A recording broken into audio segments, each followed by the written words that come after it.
അത് ഏത് കാരണമാണെന്ന് ഐഡന്റിഫൈ ചെയ്യണം. പലപ്പോഴും പഴുപ്പംശം ഉണ്ടാകാം, അല്ലെങ്കിൽ അണ്ഡാശയത്തിൽ അണ്ഡം ശരിയായ സമയത്ത് വിസർജിച്ചില്ല എങ്കിൽ, കാരണം നീണ്ട മതിയാണ്. ഇന്ന് ഓവുലേഷൻ നടക്കേണ്ടതിന് നമ്മൾ 4 ദിവസമോ 5 ദിവസമോ കഴിഞ്ഞാണ് ഓവുലേഷൻ നടക്കുന്നതെങ്കിൽ നമ്മുടെ കുത്തിവെപ്പുമായിട്ട് യാതൊരു ബന്ധവുമില്ല. അണ്ഡം വിസർജിച്ചു കഴിഞ്ഞാൽ 8 മണിക്കൂർ മാത്രമേ ജീവനോടെ നിൽക്കുകയുള്ളൂ. അങ്ങനെയുള്ള സമയത്ത് ഡോക്ടറുടെ നിർദ്ദേശം അനുസരിച്ച് ചില ഹോർമോൺ ചികിത്സകൾ സ്വീകരിച്ചാൽ ഇന്ന് കൂടുതലായിട്ട് ഗർഭം ധരിക്കുന്നുണ്ട്. തികച്ചും വന്ധ്യത, പരിപൂർണമായ വന്ധ്യത വളരെ അപൂർവം ചില പശുക്കൾക്ക് മാത്രമേ ഉള്ളൂ. അത് അണ്ടനവാഹിനി കോഴികൾക്ക് സ്ഥിരമായ അടഞ്ഞു പോവുകയോ അല്ലെങ്കിൽ അത് ഒട്ടിപ്പോവുകയോ അങ്ങനെയൊക്കെ വരുമ്പോൾ മാത്രമേ ഗർഭം ധരിക്കാതിരിക്കുകയുള്ളൂ. അതുകൊണ്ട് നമ്മുടെ സാധാരണ പശുക്കൾക്ക് ചികിത്സ ചെയ്താൽ തീർച്ചയായിട്ടും ഗർഭം ധരിക്കും. വന്ധ്യത വലിയൊരു പ്രശ്നമല്ല. പ്രശ്നം ഉണ്ടാകുന്നത് ബീജത്തിൻ്റെ കുഴപ്പവും ഇടയ്ക്കുണ്ടാകാറുണ്ട്. ബീജം വരുന്ന ലോട്ട് മോശമാണെങ്കിൽ ഡോക്ടറുടെ നിർദ്ദേശം അനുസരിച്ച് വേറെ ലോട്ടിൽ നിന്ന് ബീജം കുത്തിവെച്ച് കഴിഞ്ഞാൽ പലപ്പോഴും ഗർഭധാരണ ശേഷി കിട്ടാറുണ്ട്. കാരണം പറയാൻ, നമ്മുടെ കോളേജിലൊക്കെ അപ്പം തന്നെ എടുക്കുന്ന ബീജം ചിൽഡ് സെവനായിട്ട് ഉപയോഗിച്ചാൽ നമുക്ക് 80-85% പശുക്കൾ ജലപിടിക്കുന്ന ആദ്യത്തെ കുത്തിവയ്പ്പിൽ.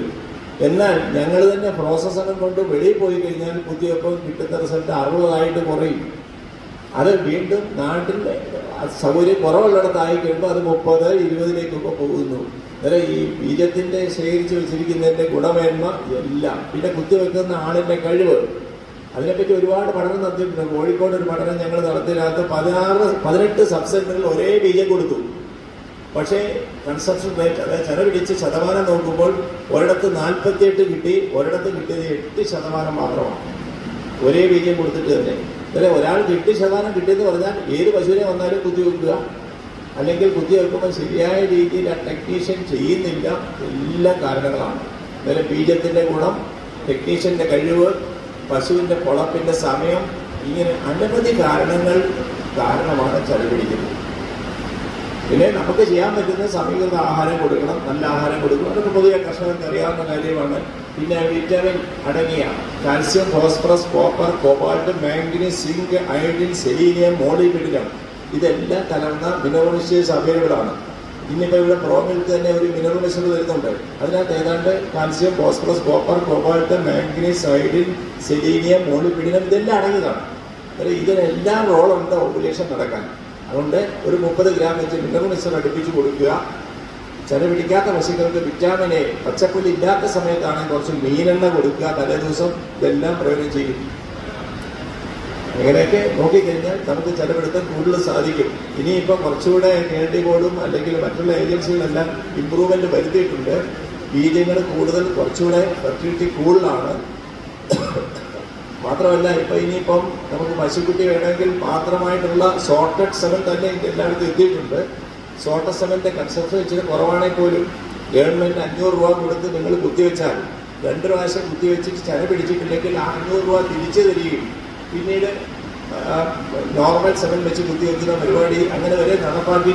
നിങ്ങളൊക്കെ അറിയാമല്ലോ, സോർട്ടഡ് സെമൻ, അതായത് ബീജത്തിൻ്റെ X or Y അല്ലെങ്കിൽ ആണും പെണ്ണും ഉണ്ടാകുന്നതിൻ്റെ തരംതിരിച്ച്.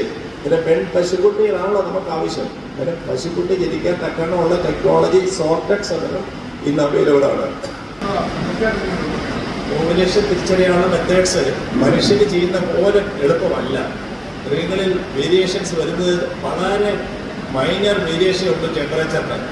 സാധാരണ പശുക്കൾ ഏതാണ്ട് 101 മുതൽ 101.5 ഡിഗ്രിയാണ് അതിൻ്റെ ഫാരൻഹീറ്റ് ടെമ്പറേച്ചർ. 101.5. ഇതിൽ വലിയ വേരിയേഷൻ എന്ന് പറഞ്ഞു കഴിഞ്ഞാൽ 102 പോലും പോകില്ല.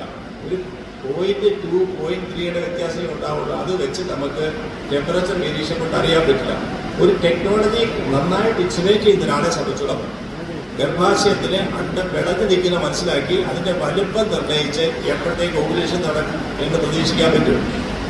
അതല്ല, ഓവുലേഷൻ നടക്കാതെ സിസ്റ്റായിട്ട് വീണ്ടും നിൽക്കുകയാണെങ്കിൽ അതും മനസ്സിലാക്കാൻ സാധിക്കും. ഫോളിക്കുലാർ സിസ്റ്റ്, ലൂട്ടിയൽ സിസ്റ്റ് എന്നൊക്കെ പറഞ്ഞ സിസ്റ്റുകളുണ്ട്. ഇതൊക്കെ മനസ്സിലാക്കാൻ ഒരു കഴിവുള്ള ഒരു ടെക്നീഷ്യനെ സംബന്ധിച്ചോളം സാധിക്കും എന്നുള്ളതാണ് ഒരു സമയം. എനിക്ക് ചോദിക്കാനുള്ളത്, പൂനെ ബേസ്ഡ് ആയിട്ടുള്ള ഒരു കമ്പനി തന്നെ വിളിച്ചിട്ടുണ്ടായിരുന്നു, കൗഫിറ്റ് എന്ന് പറഞ്ഞിട്ടുള്ളത്. അത് പശുവിന്റെ മോണിറ്ററിംഗ് സിസ്റ്റം, നെക്ക് കോളർ ഇല്ലേ, അതിനെപ്പറ്റിയായിരുന്നു. അപ്പം അതിനോട് പറഞ്ഞ 5000 രൂപയാണ് ഒരു നെക്ക് കോളറിന്റെ വില. 10 എണ്ണം ഒരുമിച്ച് എടുക്കുകയാണെങ്കിൽ അതിന്റെ ഒരു മറ്റേ ഡേറ്റാബേസോ അതിന് 20,000 രൂപ അത് ഫ്രീ ആയിട്ടുള്ള ഒരു യൂണിറ്റ് തരാം. അപ്പൊ ഞാൻ ചോദിച്ചു ഇതുകൊണ്ടുള്ള പ്രയോജനം എന്നാന്ന് ചോദിച്ചു കഴിഞ്ഞാൽ അവർ പറഞ്ഞത് അത് പശുവിനെ ധരിപ്പിക്കുകയാണെങ്കിൽ പശുവിന്റെ ടെമ്പറേച്ചർ എന്ത് വേരിയേഷൻ ഉണ്ടെങ്കിൽ തന്നെ അപ്പം തന്നെ നമ്മുടെ ഫോണിലോട്ട് അത് വരും. പ്ലസ് പിന്നെ പശുവിന്റെ ഹീറ്റ് ഒക്കെ ആണെങ്കിൽ കറക്റ്റ് 4 മണിക്കൂർ മുന്നേ നമുക്ക് മെസ്സേജ് വരും. പിന്നെ പശുവിൻ്റെതായ എന്ത് വേരിയേഷൻസ് ഉണ്ടെങ്കിലും മോണിറ്ററിംഗ് സിസ്റ്റമാണ് അത് നമുക്ക് അപ്പം തന്നെ നമ്മുടെ ഫോണിൽ മെസ്സേജ് വരുമെന്ന് പറഞ്ഞു. അപ്പം പുറം രാജ്യങ്ങളിലെല്ലാം ഇതൊക്കെയാണ് ഉപയോഗിക്കുന്നതെന്നും അവരെന്നോട് പറഞ്ഞു. ഇതൊരു പേറ്റന്റഡ് കമ്പനിയാണ് കൗഫിറ്റ്. സാർ ഇതിന്റെ ഒരു സാധ്യതയെ പറ്റി എന്താണ്? പറഞ്ഞ വിഷയം വളരെ ശാസ്ത്രീയമായിട്ട് തെളിയിച്ചതും ഉപയോഗിക്കുന്നതുമാണ്. ഇത് വിദേശ രാജ്യങ്ങളിൽ വലിയ വലിയ ഫാമുകളിൽ 500, 1000, 2000 പശുക്കളെ വളർത്തുന്ന ഫാമുകളിലാണ് ഉചിതം. നമ്മൾ 5 പശുവിനെ അല്ലെങ്കിൽ 4 പശുവിനെ വളർത്തുമ്പോൾ ഈ 5000, 6000 രൂപ മുടക്കി കഴിഞ്ഞാൽ ഈ പോഡോമീറ്റർ എന്നാണ് പറയുന്നത്. അത് പശുവിന്റെ ടെമ്പറേച്ചർ മുതൽ എല്ലാ കാര്യങ്ങളും ഗ്രഹിക്കും.